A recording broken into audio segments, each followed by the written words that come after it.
તો મારા જે સગાવાળા એટલે મમ્મીના સગાવાળા બધા આવું કહેતા હતા કે ભાઈ ખાઈ પીને તારે જલસા કરવાના, બરાબર.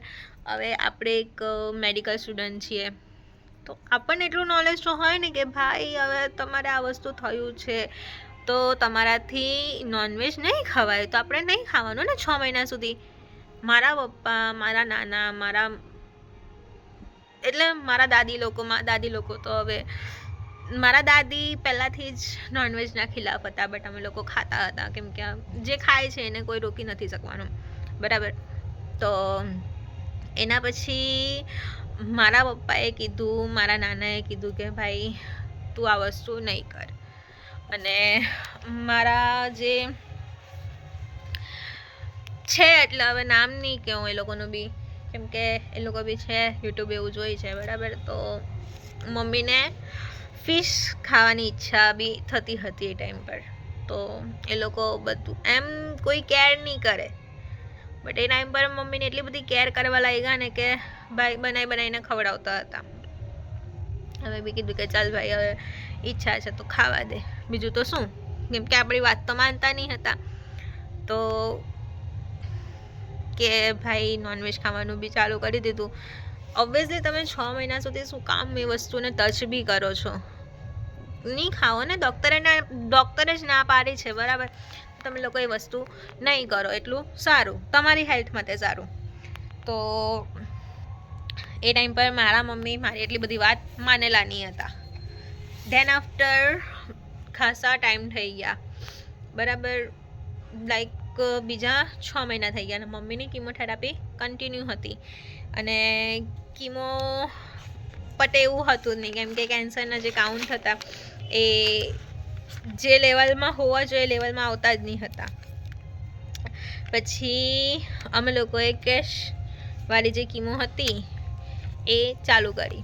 ગમે એટલા પૈસા હતા, મારા મમ્મી એ ટાઈમ પર થોડું સ્ટોર કરેલું હતું, સેવિંગ્સ કરેલા હતા પૈસા, તો એ હેલ્પ બી થઈ રહેતી હતી. અને મારા મમ્મીના જે રેડિયોલોજી સર છે, જે પહેલાંવાળા સર છે, એ પણ થોડું હેલ્પ કરતા હતા, કેમ કે એમનો બોન્ડ એવો બની ગયો હતો. પછી અમે કેશવાળી કીમો ચાલુ કરી તો થોડોક ચેન્જીસ દેખાવા લાગ્યો. તો અમને એમ કે ભાઈ ચાલ હવે કાઉન્ટ આપણા હાથમાં છે, આપણી પકડમાં છે, બરાબર. તો એ કાઉન્ટ અમે લોકો કેટલા હતા 2000 અપ થઈ ગયેલા હતા કાઉન્ટ. તો એ કાઉન્ટ અમે ડાયરેક્ટ 136 પર લઈ આવ્યા. એટલે તમે ડિફરન્સ જોઈ શકો છો કે CA-125નો ડિફરન્સ કેટલો બધો થઈ ગયો કે 2000 પરથી ડાયરેક્ટ પાછા 136 પર આવી ગયા. અમને હોપ વધારે થવા લાગ્યો કે ભાઈ હવે સારું થઈ જશે. બટ એના પછી 12થનું મારું રિઝલ્ટ આવ્યું, બરાબર. ને મેં 1 યરનો ડ્રોપ લીધો નીટ માટે બી, અને 12થમાં હું 2 સબ્જેક્ટમાં ફેલ બી થયેલી હતી બિકોઝ ઓફ જે આ રીઝન છે તે કે મારા પર બધો જ પ્રેશર આવી ગયેલો હતો ને મારાથી કોન્સન્ટ્રેશન બી થતું નહીં હતું, કેમ કે સ્ટડી જોઉં, મમ્મીને જોઉં, ફેમિલી જોઉં કે કુકિંગ એવું જોઉં, બધું એક છોકરી પર આવી જાય તો એનાથી હેન્ડલ તો થવાનું નથી. અને એ ટાઈમ પર મારા મમ્મી, મારા પપ્પા બધા મને સમજતા હતા, એટલે એટલું કોઈ બોલ્યું નહીં કે ભાઈ તું 90% લાવવાવાળી છોકરી ફેલ કેમ થઈ, કેમ કે રીઝન બધાને ખબર હતું. તો એના પછી મેં યુનિપેટ લેબમાં જોબ કરતી થઈ. તો ત્યાં મેં જોયું મારા મમ્મીનું નામ સર્ચ કરીને, તો એ રિપોર્ટ ત્યાં જ થયો હતો. તો મેં સરને વાત કરી કે સર શું છે આ રિપોર્ટમાં, મને થોડુંક સમજાવો. હવે મારા દિમાગમાં એવું થઈ ગયેલું હતું કે ભાઈ અમે 2 ટેસ્ટના પૈસા એ પણ અમને રિપોર્ટ ખાલી એક મળે છે. તો સરે કીધું કે HbA1c હિસ્ટોપેથોલોજી જે આવે ને એ આમાં આવી જાય એમ આખું. તો મેં કીધું કે જેમ તમે કહો એમ. તો અમારા જે હેડ હતા, અમારા જે સિનિયર હતા, એમની સાથે મેં વાત કરી. તો દીદીએ મને કીધું કે આવું જ હોય છે એમ, મોસ્ટ ઓફ જે બાયોપ્સીના રિપોર્ટ્સ આવે છે એ બધા એક જ રિપોર્ટમાં આવી જાય છે, FNAC અને હિસ્ટોપેથોલોજી. તો મેં કીધું સારું કંઈ નહીં. તો મેં દીદીને કીધું દીદી તમને થોડીક સમજ પડતી હોય તો મને રિપોર્ટ સમજાવો ને કે શું છે. તો દીદીએ કીધું કે રિપોર્ટ્સ તો નેગેટિવ છે, એટલે જીનેટિક બી નથી. હવે શેના લીધે થયું એ દીદીને બી ખબર નહીં હોય. બટ એના પછી મારા મમ્મીની યુએસજી પાછી કરાવી જ્યારે કાઉન્ટ એકદમ વધી ગયેલા હતા ત્યારે. તો એ રિપોર્ટમાં, એ યુએસજીના રિપોર્ટમાં, હવે મને યુએસજીનો રિપોર્ટ જોતા આવડી ગયેલો હતો. તો જોયું તો ખબર પડી કે ભાઈ કેન્સરના જે સેલ છે બાયોપ્સી અને સર્જરી પછી વધી ગયા છે. એટલે આખા અંદરના બોડીમાં સ્પ્રેડ થઈ ગયા છે, બધે જ પસરી ગયા છે. જે ઓવરીમાં હતા એ તમારા લીવરમાં, તમારા કિડની પાસે બધે થોડા સેલ લાગી ગયા છે.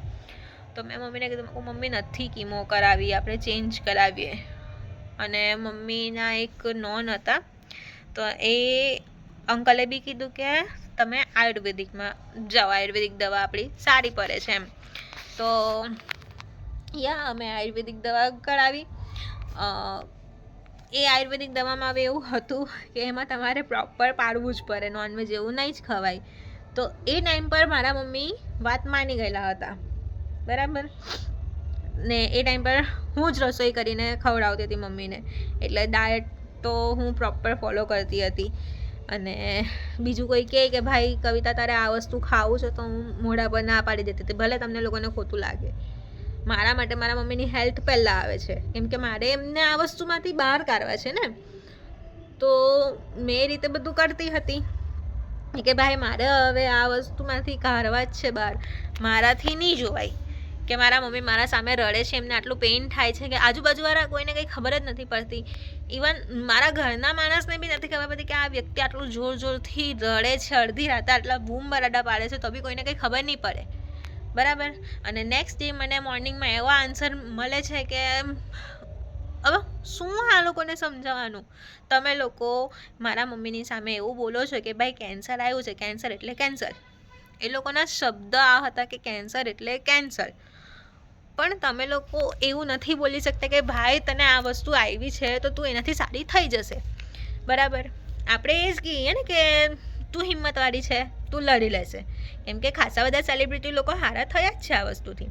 પણ આ પર્સન લોકો મારા મમ્મીના દિમાગમાં આવી રીતે એકદમ ઘુસાડી દીધેલું હતું કે ભાઈ કેન્સર એટલે કેન્સર, કે આપણો લકી ડ્રોમાં નંબર આવેલો છે, કે ભગવાને આપણને ચૂઝ કર્યા છે આ વસ્તુ માટે. તમારે બોલવાનું કામ શું છે આ બધું, બરાબર. અને મારા મમ્મી એ ટાઈમ પર એવા હતા ને કે એ લોકોની વાતમાં આવી જ જતા હતા. હવે મેં આ બધી વાત મમ્મીના જે રેડિયોલોજીસ્ટ સર છે, ડૉક્ટર, એમને કીધી કે મારા ઘરે બધા આવે છે તો મારા મમ્મીના દિમાગમાં આવું બધું ભરે છે. તો એ ડૉક્ટરે મને મોઢા પર ના પાડેલી હતી કે તારે કોઈને મળવા જ નહીં દેવાનું, મળવા આવે તો ખાલી મળીને જ જાઓ, બીજી આલતું ફાલતું કોઈ પંચાયત કરવાની નહીં. અને બીજો એક દિવસ હતો કે મમ્મીના જ કોઈ નોન એમને મળવા આવ્યા હતા. હવે એટલું બધું યાદ નથી કે કયા રિલેશનમાં લાગતા હતા, બટ એ આંટી લોકો આવેલા હતા. અને એ આંટી લોકો બી મારા મમ્મીની સામે આવીને એવું કહે છે કે ભાઈ મારા ઘરે બી આ વ્યક્તિને કેન્સર હતું, એ આવી રીતે એક્સપાયર થઈ ગયું, આમ છે તેમ છે. તો મારા મમ્મી માઇન્ડમાં વધારે લે કે આ વસ્તુથી હવે ડાયરેક્ટ આપણી ડેથ થવાની જ છે. તો બી મારા પપ્પા અને હું, અમે લોકો એવી રીતે એમ સપોર્ટ કરતા હતા મારા મમ્મીને કે મમ્મી ચાલ તું મારું નથી જોતી, તું પપ્પાનું નથી જોતી, તું એટલીસ્ટ મારી નાની બહેનનું તો જો, તારી નાની છોકરી છે તું એનું જો ને. શું કામ તું બીજા બધા દુનિયાવાળા, તો તમને પેલું કહેવાય ને ચાર મોની ચાર વાત, બરાબર. તો દુનિયાવાળા આવે બોલવાના જ છે, તો શું કામ આપણે કોઈનું મગજ પર લેવાનું. તું ભાઈ 15-16 વર્ષથી મેડિકલ લાઇનમાં આવી છે, તે જોયું છે કેટલા બધા લોકો સારા થયા છે. બટ એઝ ઓલવેઝ છોકરીની વાત, હસબન્ડની વાત તો માનવી જ નથી. એમના જે એકદમ કરીબી છે એ લોકોની જ વાત માનવી હતી. હવે તમને કહું કે ઓવરીનું કેન્સર શેના લીધે થાય. એક તો ફેમિલી ઇસ્યુ હોય, લાઈફસ્ટાઈલ ઇસ્યુ હોય, કે પછી આપણું રિપ્રોડક્ટિવ સિસ્ટમ આવે એના લીધે થાય. તો ફેમિલી ઇસ્યુ તો હતું નહીં, કેમ કે નાનાને મેં પૂછેલું હતું કે નાના આપણું આ જીનેટિક છે, કોઈને હતું આપણા ફેમિલીમાં, કે તમારા કોઈકમાં, તમારા દાદા દાદીને, કે નાનીના ત્યાં નાનીના કોઈને. તો એમણે કીધું કે કોઈને નથી, બરાબર. એટલે આ વસ્તુ નેગેટિવ. દેન આફ્ટર લાઈફસ્ટાઈલની વાત આવી તો લાઈફસ્ટાઈલ મારા મમ્મીનું એકદમ પરફેક્ટ ચાલતું હતું. મેન્સ્ટ્રુઅલ સાયકલ બી પરફેક્ટ આવતા હતા, કોઈ વ્યસન બી નહીં, કંઈ જ નહીં. તો બધું થયું. હવે વાત આવી છેલ્લા રિપ્રોડક્ટિવ સિસ્ટમ, બરાબર. અને ઓરીઝ એ પાર્ટ છે રિપ્રોડક્ટિવ સિસ્ટમનો. તો એક દિવસની રાતે એકદમ જ 2:30 જેવા વાગ્યા હતા રાતના, અને મમ્મીને એકદમ જ પેઇન થવા લાગ્યું. અડધી રાતે હું અને મારા પપ્પા હોસ્પિટલ લઈને ગયેલા હતા. આજુબાજુવાળાને કોઈને અવાજ નહીં આવે. મારા મમ્મી આટલા જોરથી બૂમ પાડે છે, બધું જ કરે છે, કોઈને અવાજ આવે જ નહીં. તો મેં પપ્પાને કીધું, મેં કહ્યું પપ્પા તમે ગાડી ચલાવી લો. મમ્મીને વચ્ચે બેસાડ્યા અને હું પાછળ બેસેલી હતી. અમે 3 જણા અડધી રાતે એકલા હોસ્પિટલ ગયેલા હતા. ER વોર્ડમાં લઈ ગયેલા હતા. તો ત્યાં ગયા, ત્યાં મમ્મીને પેઇન રિલીફ મેડિસિન આપી, ઇન્જેક્શન આપ્યું, તો થોડુંક રાહત થયું. નેક્સ્ટ ડે મારા મમ્મીને અમે લોકોએ શિફ્ટ કર્યા કેન્સર ડિપાર્ટમેન્ટમાં, ઓન્કોલોજી ડિપાર્ટમેન્ટમાં. તો સરને વાત કરી કે સર તમારે જે કીમો આપવી હોય, જે રીતે તમારે ટ્રીટમેન્ટ આપવી હોય તે રીતે તમે કરો, કેમ કે મારા મમ્મીને પેઇન વધારે થાય છે અને એમનાથી સહન થતું જ નથી. તો ખબર પડી કે સોડિયમ અને પોટેશિયમ બી લો થઈ ગયા હતા. હવે પોટેશિયમ વધે તો સોડિયમ નહીં વધતું હતું, ને સોડિયમ વધે તો પોટેશિયમ નહીં વધતું હતું. સર એ રીતે લખેલી હતી મેડિસિન, તો અમે ટાઈમ પર બધું કરતા હતા. એના પછી બી કાઉન્ટ એકદમ નોર્મલ થઈ ગયેલા હતા અને મારે આણંદ જવાનું આવેલું હતું, બરાબર. તો ત્યારે દેખરેખ કરવાવાળું કોઈ નહીં, મારા પપ્પા અને મારા નાના, બસ 2 જણા એમને સાચવતા હતા. અને ઓબ્વિયસલી મમ્મીની જેટલી સેવા મેં કરી છે એના સિવાય બીજું કોઈ કરી નહીં શકે, એટલે કોઈના પર વિશ્વાસ બી નહીં થતો હતો. આણંદ ગયેલી હતી તો ત્યાં બી મને એ જ વિચાર આવ્યો કે ભાઈ મારી મમ્મીને કોણ જોતું હશે, બરાબર. એને ખાવાનું પ્રોપર મળે છે કે નહીં, એની ડાયટ જોવાય છે કે નહીં, મેડિસિને લે છે કે નહીં, બસ એ જ વિચાર આવું કરે.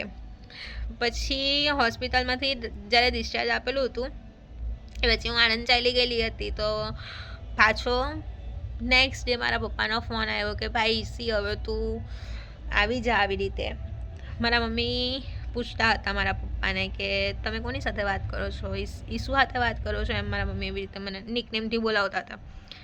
તો પપ્પા કહે કે હા એની સાથે જ વાત કરું છું.